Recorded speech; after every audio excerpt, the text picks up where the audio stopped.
Hey everybody, welcome back to my channel.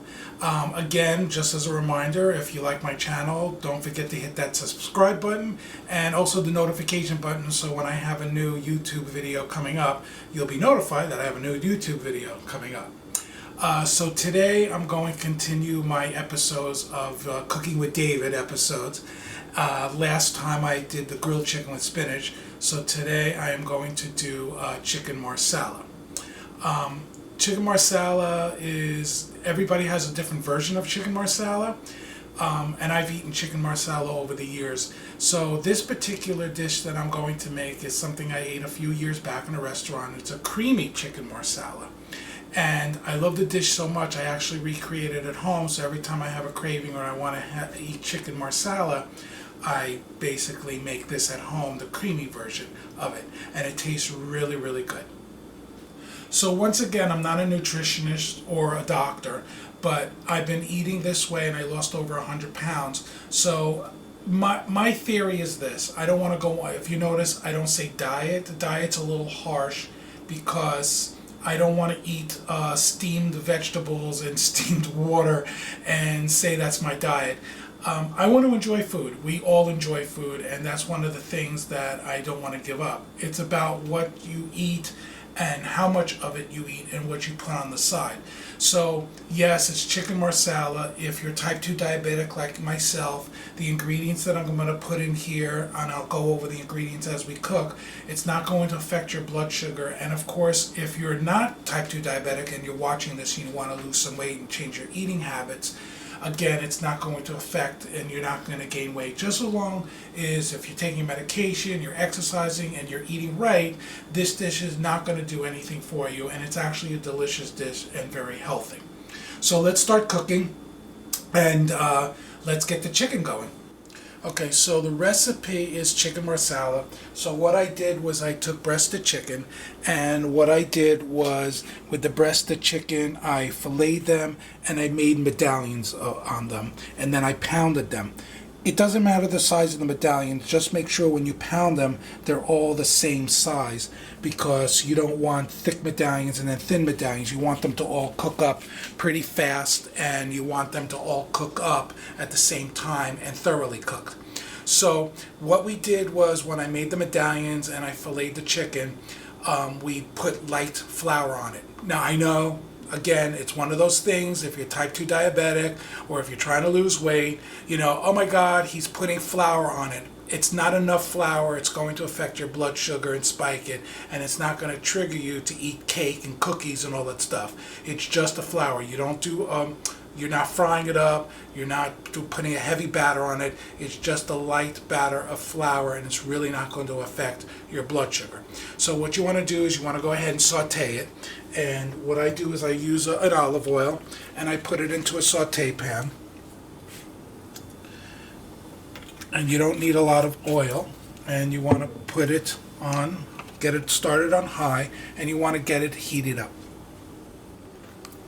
Okay, so your oil is heating up, and you want to put it into a heated pan, so you want to get everything going. You don't want to overcrowd your saute pan, because these pretty much cook up pretty fast.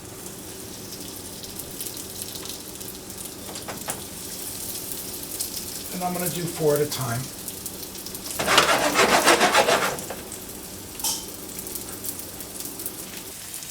Okay, so what you want to do is you want to keep them sauteing. You're not frying them, you're just sauteing them in a little olive oil, and you want to brown them on each side. So usually like 2 or 3 minutes. Since they're thin medallions, they'll cook up pretty fast. Okay, so I'm going to check the bottom of this.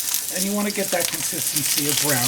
You want to make sure the flour gets cooked. So you want to flip it over. Let's check the other ones. Those ones are a little bit more on the pale side, so I'm going to wait. So I'm going to wait for those to get a little bit more browner until I flip those over. But this is the consistency and the color you want to see.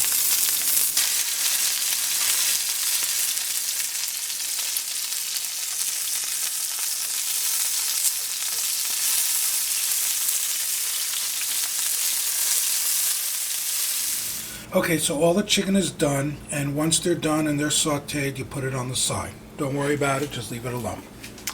So I like this dish because it's a one-pot dish. So what happens with the same pan that you sauteed the chicken, you're going to put the mushrooms. Now, this is where I'm going to give a little speech. If you're a family and you're cooking this for your family, a lot of kids do not like mushrooms. Teenagers, young adults, they're not crazy about mushrooms. This is a great dish to introduce people to mushrooms that do not like mushrooms, because I've made this dish many times to people that hate mushrooms, and when they tasted this dish, they actually love mushrooms. So it's a great introduction for people that don't like mushrooms. In addition, there's a lot of people go, oh, I'm sick of chicken. I eat chicken all the time. I'm bored of chicken. So even those people, because the taste is so good with this chicken marsala, that even they enjoy chicken. So for those folks that do not like chicken or bored of chicken or do not like mushrooms, go with the dish. You're going to love it. Cook it up anyways. And you'll see the surprise on your guest's face and your family and your loved one's face when they taste this dish when it's complete. Okay, so in the same pan you sauteed the chicken, what I'm doing is putting in the sliced mushrooms. This is about 2 cups of mushrooms, already sliced. In the supermarket, sometimes it's already sliced. So I already bought the pre-sliced ones in the supermarket. And what you want to do is you want to put it in there. And you want to just soften them down. And the oil that's in the pan that was left over from the sauteing, we'll go ahead and use that to saute the mushrooms. I did lower the heat to a medium heat because we don't want to burn anything. And what you want to do is you want to cook this down a little bit. So the mushrooms are sauteing down. So what I'm going to do is I'm going to put in 1 shallot. You can dice it, try whatever you want. Put it in there. And I'm going to put a little garlic. You don't want to burn the garlic. Then you want to mix this all up. Get it cooking a little bit.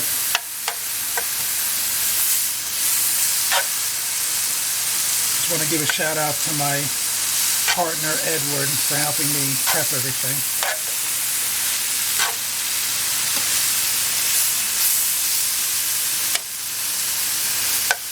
And I want to cook that down. Okay, so the garlic, the shallots, the mushrooms are cooking down. And this is the time when you want to go ahead, once they're starting to look a little translucent, what you want to do is you put in the Marsala wine. Now, Marsala wine is it's a sweet wine. Again, don't freak out. It's not going to spike your blood sugar because we're not drinking the whole bottle of Marsala wine. We're just using it for cooking. So the liquor is going to cook out, and it's going to keep that sweetness to the dish, but it's not over sweet like we're putting sugar in it or anything else like that. And I'm using about 1 cup of Marsala wine. You can put a little bit more in, a little bit less, but I find the cup is actually the best. So I'm going to go ahead and put in that Marsala wine.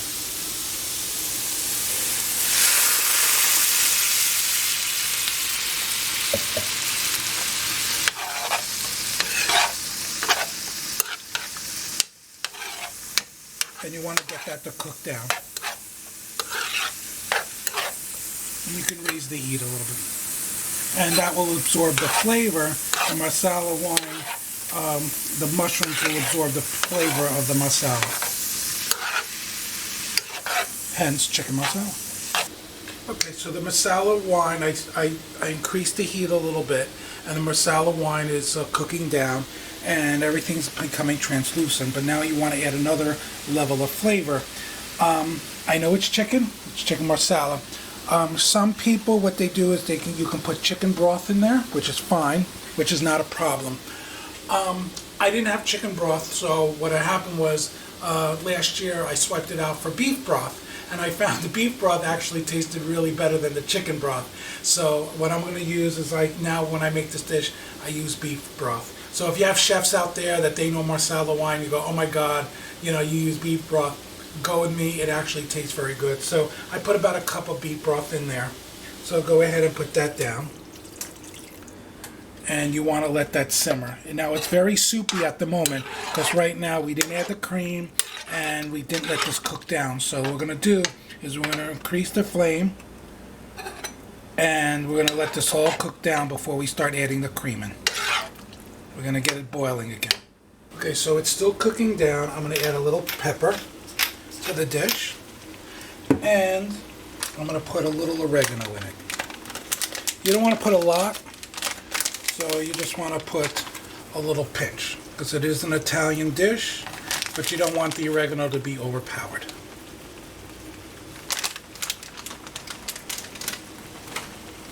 And you want to go ahead and mix that all up. We didn't put the cream in yet. We're waiting till this liquid cooks down a little bit more.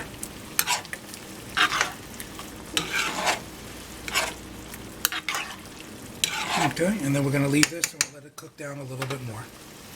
Okay, so it's great tasting. I tasted it a little bit. It actually tastes great, but you want to get that creaminess. So what you want to do is get a small pint of whipping cream. You can do heavy whipping cream. That's what I usually get, but for some reason the supermarket didn't have the heavy whipping cream, so I got regular whipping cream. It doesn't matter if it's heavy whipping cream or regular whipping cream. It still does the same. You don't put the whole pint in. Just what you do is you want to just layer it a little bit. This brings it to make it to a next level. It makes it creamy, delicious, and then we're going to cook that down. Mix it up. And you have to let this cook down, because right now it's just way too soupy.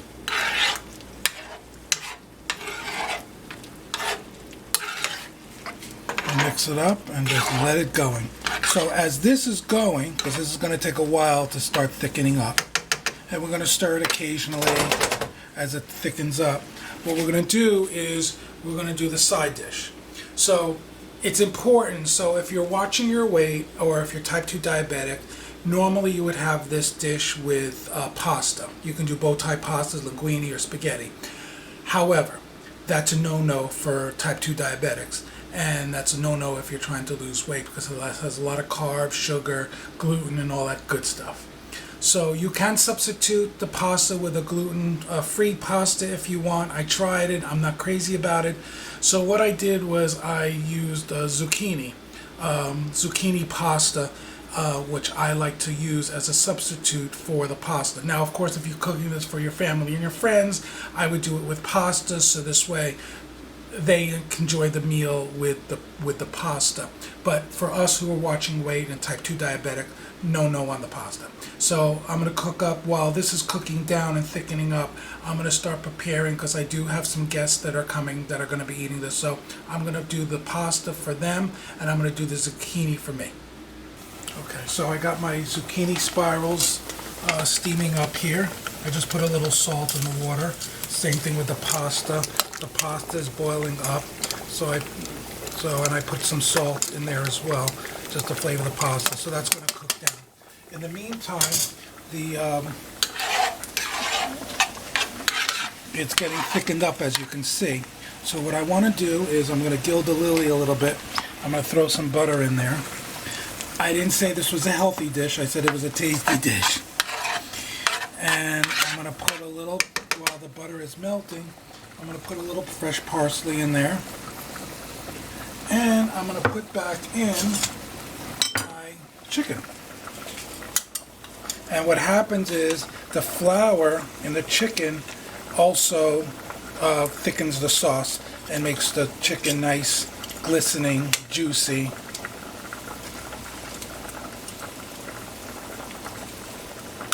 And you might have to put some more cream in it, because it might get a little thick, too thick for some.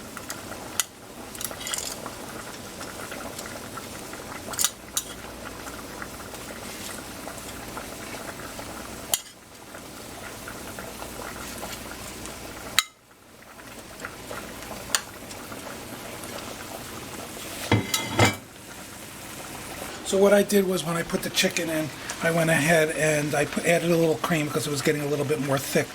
And what I did was I flipped over the chicken, so this way each piece of chicken, each piece of the tender, the medallions, get flavor. So it soaks up all that flavor from the sauce. And you just want to let it cook down, and the pasta and the zucchini is still going. Okay, so everything is cooked. The zucchini spirals are done, and what I did was I plated up. So it's all about portion control. So if you look down here, what I did was I went ahead, I put the chicken marsala together on the plate with the zucchini spirals on the bottom with a little bit of the mushrooms, and once you bite into that, you're going to really love it. You really will. So don't forget to subscribe, hit that notification button, and add in your comments and let me know if you cooked it and what you think about it.